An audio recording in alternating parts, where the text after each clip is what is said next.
दार्जिलिङ सांसद राजु विष्टले आज एक पत्रकार सम्मेलनको आयोजना गरेर कोरोना भाइरसको यस दोस्रो लहरबाट बाँच्नका निम्ति कोभिड-19 का नियमहरूलाई अनिवार्य रूपमा पालन गरिदिने सम्पूर्ण जनमानसप्रति अपील गरेका छन्। ये संदेश देना चाहूँगा कि जैसा हम सब लोग जानते हैं, देश के अंदर में अभी कोरोना का सेकेंड वेव चल रहा है और ये एक प्राकृतिक आपदा है। सारा देश और पूरी दुनिया इससे जूझ रही है और हमारा ये क्षेत्र भी इससे अछूता नहीं है। यहाँ का प्रशासन, राज्य की सरकार और केंद्र सरकार अपने स्तर पे जो काम हो सकता है वो अपने अपने स्तर पे उसको किया जा रहा है और हम सबको इस बात का गर्व है कि हमारे देश के प्रधानमंत्री दिन रात एक करके जिस तरह से देश के अंदर में ऑक्सीजन की कमी है, वेंटिलेटर की कमी है, अस्पताल और बेड्स की कमी है, उसको पूरा करने के लिए ईमानदारी से मेहनत कर रहे हैं और पूरा देश उनके साथ है। ये संकट का समय है, कठिन समय है, बहुत सारे लोग पॉजिटिव भी निकल रहे हैं और कल का आंकड़ा 4 लाख पार कर गया था। ये डराता भी है, लेकिन इसके साथ ही मैं ये भी कहना चाहूँगा कि जब जब देश के अंदर में इस तरह के संकट आए, उस संकट को पार करने में हमारा देश सक्षम रहा है और 3 लाख से ज़्यादा लोग जो है रोज़ रिकवर भी हो रहे हैं और मुझे लगता है जल्दी ये स्थिति पे नियंत्रण हिंदुस्तान पा लेगा और जिस तरह से कोविड-1 के समय में हम इसको हराने में सक्षम रहे थे, ये जो सेकेंड वेव है इसको भी हम जल्द से जल्द पार करेंगे। बस आपके माध्यम से मैं जनता से यही निवेदन करूंगा, कोविड चल के हमारे घर पे नहीं आएगा, लेकिन हम बाजार जाकर या बाहर जाकर के कोविड को अपने घर तक ला सकते हैं। सो हमें कोशिश करना चाहिए कि इससे हम बचें। जब भी घर से बाहर निकलना हो तो मास्क, वो भी डबल मास्क का उपयोग करें और सोशल डिस्टेंसिंग का पालन करें और अगर हो सकता है, काम चल सकता हो तो हम घर से बाहर ना निकलें। मुझे लगता है यही सब चीज़ें रहेंगे जिसके कारण जो है हम अपने आप को, अपने परिवार को और अपने क्षेत्र को, अपने समाज को हम इस भयंकर महामारी से बचा सकते हैं और मुझे लगता है ये सब करके ही आज के दिन में हम इस पे विजय पा सकते हैं। और जैसा मैंने बताया, यहाँ का प्रशासन दिन रात लगा हुआ है, केंद्र की सरकार भी काम कर रही है और आपके सांसद होने के नाते कुछ तैयारी हमने भी कर रखी है। आज सिलीगुड़ी क्षेत्र में रेलवे की तरफ से 200 जो है आइसोलेशन बेड विथ ऑक्सीजन तैयार हैं और मैंने इस सब विषयों को लेकर के प्रशासन से भी बात की है। अभी इसकी कोई आवश्यकता नहीं पड़ी है, लेकिन जैसे इसकी आवश्यकता पड़ेगी 200 आइसोलेशन रेलवे कोचेस जो है, जो 20 बोगी अभी तैयार हैं, वो भी हमारे क्षेत्र में उपयोग में लाया जाएगा। ऑक्सीजन के प्लांट लगाने की बात चल रही है, कार्रवाई चल रही है और ज़्यादा से ज़्यादा हमारे क्षेत्र को वेंटिलेटर मिले, ऑक्सीजन मिले, दवाइयाँ मिले, इसके लिए भी मैं काम कर रहा हूँ। प्रधानमंत्री जी से लेकर के स्वास्थ्य मंत्री जी तक मैं संपर्क में हूँ और मुझे लगता है इन सब कारणों से हम जो है इस समस्या से हम जल्द पा लेंगे। और दूसरा विषय है, एग्जिट पोल हमारे सामने प्रस्तुत हुआ है। बहुत सारे लोगों के मन में प्रश्न भी होंगे, कुछ प्रश्न मैं आपके भी लूँगा, लेकिन कुल मिला के मिला जुला सा जो है एग्जिट पोल हमारे सामने आया है। किसी ने बीजेपी को आगे दिखाया, किसी ने टीएमसी को आगे दिखाया है। अब ये जनता को तय करना है, लेकिन इतनी बात स्पष्ट है कि पश्चिम बंगाल में जनता परिवर्तन चाहती है और पश्चिम बंगाल की जनता ने परिवर्तन के लिए वोट किया है। परिवर्तन होगा, कल पश्चिम बंगाल में सूर्योदय होगा और भारतीय जनता पार्टी की सरकार बनेगी। और जिस तरह से 34 साल सीपीएम और 10 साल तक टीएमसी का पश्चिम बंगाल के ऊपर में अन्याय और अत्याचार रहा, वो समाप्त होगा।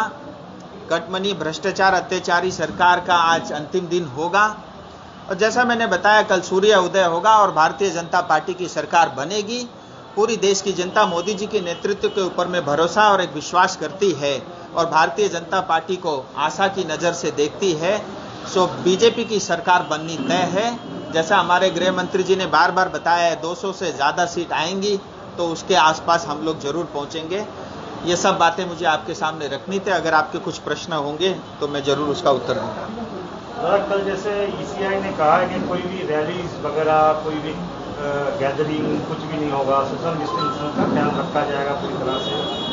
उस हिसाब से आपके कार्यकर्ता जो होंगे उनको क्या निर्देश दिया गया है पार्टी? मैं इलेक्शन कमीशन के इस निर्णय से मैं पूरी तरह सहमत हूं और भारतीय जनता पार्टी इस निर्णय के साथ है, क्योंकि आज देश में जिस तरह का संकट है, इस संकट के समय इस तरह के कार्यक्रम और इस तरह के आयोजन से, गैदरिंग से, ये हम कोविड की समस्या को और बढ़ा सकते हैं। सो एक एक जीवन की कीमत है, उसको समझते हुए हम इस निर्देश का पूरी ईमानदारी से पालन करेंगे। हमारे जितने भी कल काउंटिंग एजेंट हैं, सबने अपना कोविड टेस्ट करा लिया है, सब लोग नेगेटिव है। जो नेगेटिव है वही काउंटिंग हॉल के अंदर में एंट्री करेंगे, और बाहर के अंदर में भी जो भी हमारे कार्यकर्ता थोड़ी संख्या में रहेंगे, वो जो है सोशल डिस्टेंसिंग का पूरी ईमानदारी से पालन करेंगे। ये सूचना अभी हो गई है, और जैसा इलेक्शन कमीशन ने कहा है, कोई विजय जुलूस नहीं होगा, इस तरह के कोई कार्यक्रम भी हम आयोजन नहीं करेंगे। हम मन ही मन प्रसन्न होंगे और हमारी पश्चिम बंगाल की जनता को मन से ही हम धन्यवाद देंगे। और जब ये कोविड का संकट समाप्त होगा तब हम बड़ा विजय जुलूस का कार्यक्रम करेंगे। सर, एक कोविड में जो ऑक्सीजन की हर पूरे देश में ऑक्सीजन के क्राइसिस फील किया जा रहा है, आपके क्षेत्र में अभी ऑक्सीजन प्लांट का क्या स्थिति है और इमरजेंसी बेसिस में आप लोग क्या क्या कर रहे हो जब कोई पेशेंट का कोई क्राइसिस ना हो? हालांकि अभी तक ऐसा नहीं हुआ है, मगर किस तरह का तैयारी है आप लोग? देखिए, मैं आपको बताऊं, देश के अंदर में 3000 टन से कुछ अधिक जो है ऑक्सीजन की खपत रहती थी, और उतना हमारे पास जो है ऑक्सीजन रहता था। लेकिन हमने देखा कि पिछले 10 दिनों से जिस तेजी के साथ प्रधानमंत्री जी ने काम किया है, मुझे बताते हुए खुशी है कि 7000 मीट्रिक टन ऑक्सीजन जो है आज सप्लाई हो रहा है, और इंडस्ट्री में जो भी ऑक्सीजन लगता था उसको भी डाइवर्ट करके पहले अस्पताल और मरीजों तक पहुंचाया जा रहा है। मुझे लगता है देश आज़ाद होने के बाद पहली बार इतनी एक विकट समस्या सामने आई, और उसको जैसा मैंने बताया पूरी ईमानदारी से, तत्परता से प्रधानमंत्री जी स्वयं जो है एक आगे से नेतृत्व करते हुए उसको देख रहे हैं। और जैसा आपने बताया, हमारे क्षेत्र में अभी ऐसी स्थिति नहीं आई है। प्रशासन के मैं संपर्क में हूं, और ऐसी स्थिति आने की जो है मुझे लगता है हमारे क्षेत्र में नहीं भी आएगी, और उसके लिए भी जो है प्रशासन अपनी तैयारी कर रहा है, और हम भी अपने लेवल पे तैयारी कर रहे हैं। मैंने भी प्रधानमंत्री जी को पत्र लिखा है कि हमारे इस क्षेत्र में भी, कालिम्पोंग में, दार्जिलिंग और सिलीगुड़ी इस क्षेत्र में भी ऑक्सीजन प्लांट लगे। और इसके अलावा जैसा मैंने बताया कि 20 जो है रेलवे के ऑक्सीजन कोचेस जो है तैयार है, कम से कम जो है 200 बेड हमारे पास तैयार हैं। उसकी भी जब भी आवश्यकता लगेगी उसको भी हम उपयोग में लेंगे।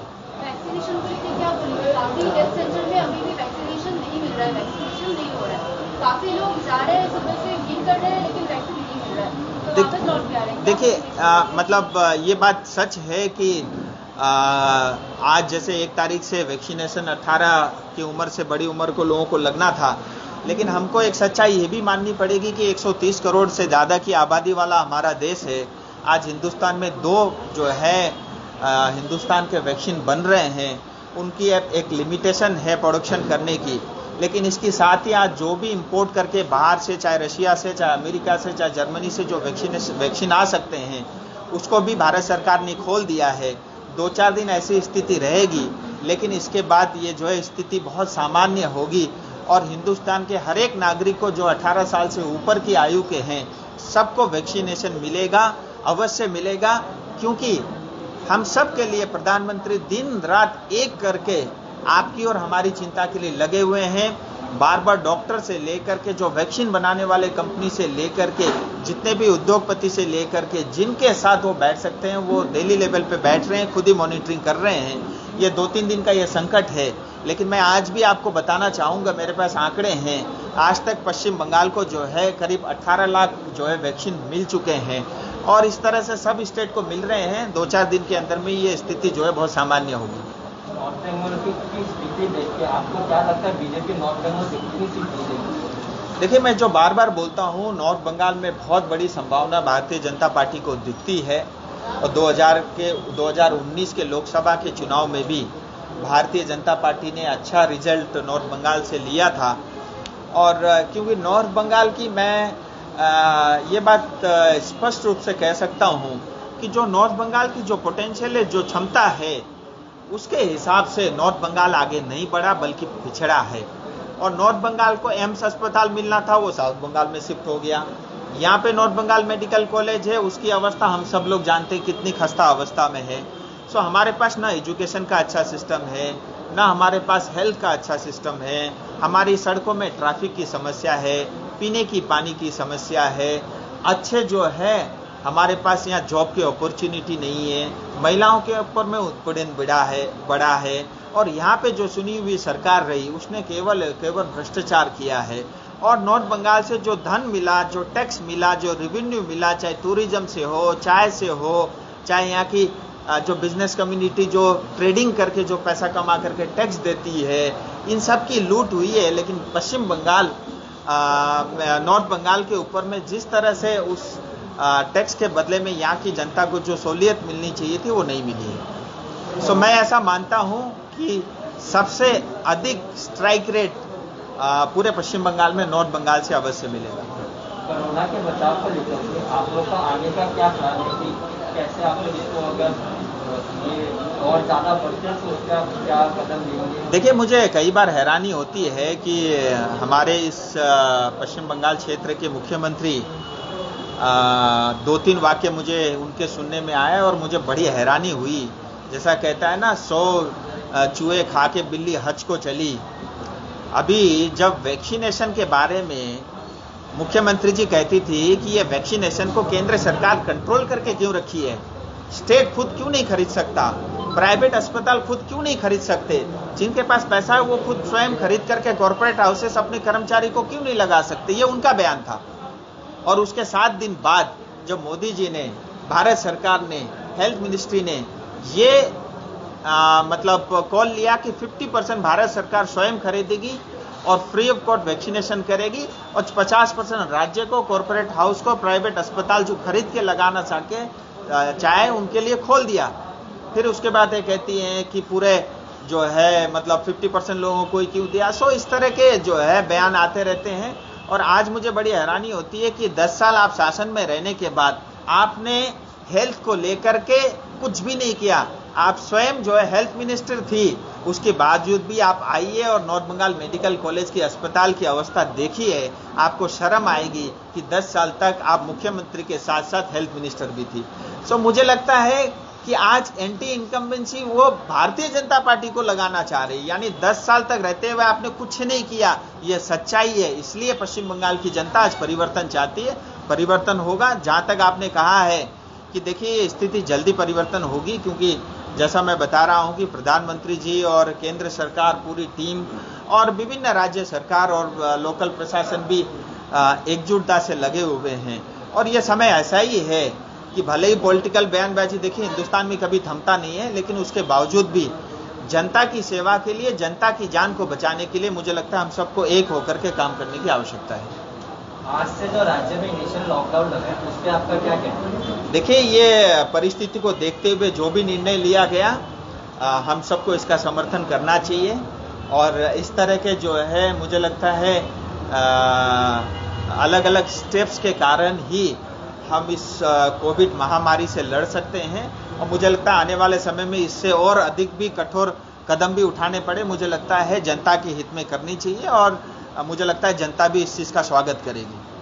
ये जो वहाँ पे नोटिफिकेशन आया है कि सुबह 7 बजे से 10 बजे तक दुकान वगैरह खुला रहेगा, शाम को 3 से 5, तो इसको लेके सिलीगुड़ी के काफ़ी व्यवसायी असंतोष प्रकाश कर रहे हैं। वो ये बता रहे हैं कि अगर ये टाइमिंग को 10 बजे से कंटिन्यूसली 5 बजे तक किया जाता तो उनके लिए फ़ायदा होता। ये जो सेफ ड्राइव भी हो रहा है उससे ज़्यादा ही भीड़ हो रहा है, सोशल डिस्टेंस नहीं मेंटेन किया जा रहा है। तो इसके ऊपर वो लोग फर्दर एडमिनिस्ट्रेशन के पास भी जाएंगे, एसपी के पास भी जाएंगे, उन्होंने ऐसा बताया है।